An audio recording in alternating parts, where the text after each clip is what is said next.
ucaldılar, göy eşkiyle məhliq analar. Vəfa üfüqlərinin nurudur səma analar.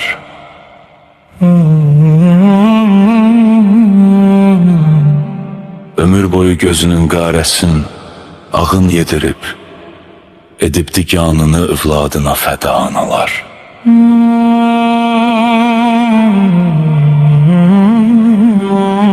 Səmada gözləyən hər bir dua qəbulə yetər. Xudaya eyləsə övlad üçün dua analar.